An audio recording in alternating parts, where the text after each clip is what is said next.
a massive jump. The state average is now at about $3.80 per gallon. And that's down ever so slightly from the $3.84 high we saw Friday. Amy Cherry has our top story. You can blame the heat. Mark Jenkins is the public relations manager for AAA Florida. The extreme heat is taking its toll on refineries, specifically along the Gulf Coast. When outside temperatures exceed 100 degrees or so, that can lead to a number of things like breakdowns, equipment failures, not to mention rolling electrical outages and severe weather that impact refinery operations. Jenkins puts the price hikes in perspective. Florida drivers were definitely walloped by about 3 rounds of gas price hikes, rising about 20 cents each week for the past 3 consecutive weeks. So we're paying just about 60 cents more per gallon compared to what drivers were paying back during Independence Day. But it's not all bad news. Jenkins says prices are starting to come down. There's some optimism on a couple of factors. First, kids are going back to school this week, which means that there's oftentimes kind of a downward shift in the gasoline demand. Thus, pricing can also move lower. But what could throw all that optimism out the window? The big wild card right now is hurricane season. If there's a hurricane that moves into the Gulf of Mexico that threatens refineries along Texas, Louisiana, Mississippi, then you could see gas prices spike. If there's a threat, then you're talking about a short-term impact on gas prices. But if hurricanes move on shore and cause flooding, electrical outages, any kind of long-term outages, then you're looking at more of a long-term impact on gas prices. We haven't seen prices this high at the pump since August of last year. With St. Augustine's local morning news, I'm Amy Cherry. This local news is a service of your hometown Toyota dealer, Beaver Toyota US 1 St. Augustine, here to wow you.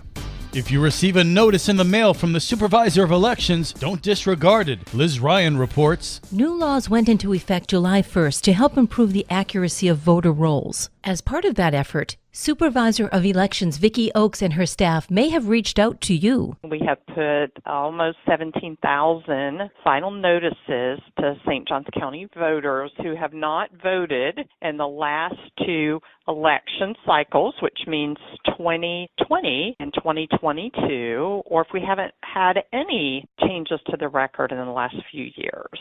So we're sending them this notice. It's called a final notice.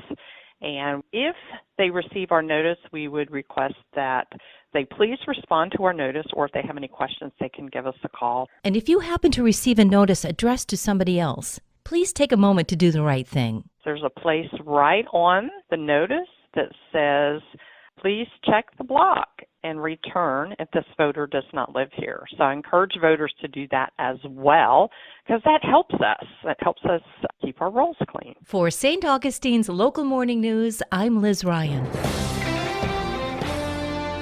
There's more for veterans to understand about the PACT Act. You may have heard of the PACT Act, which expands VA benefits and health care for veterans and service members exposed to toxic substances while serving. More details from U.S. Representative Kathy Castor. Burn pits, yes, but oil well fires, sulfur fires, sand, dust, and particulates, chemicals like Agent Orange. If you submit your PACT Act application or your intent to file by today, you could get benefits backdated to August 10th of 2022 when the act was passed. According to administration statistics, the Department of Veterans Affairs has received nearly 786,000 disability claims under the act, processed almost 435,000, and approved more than 348,000. For St. Augustine's Local Morning News, I'm Karen Johnson.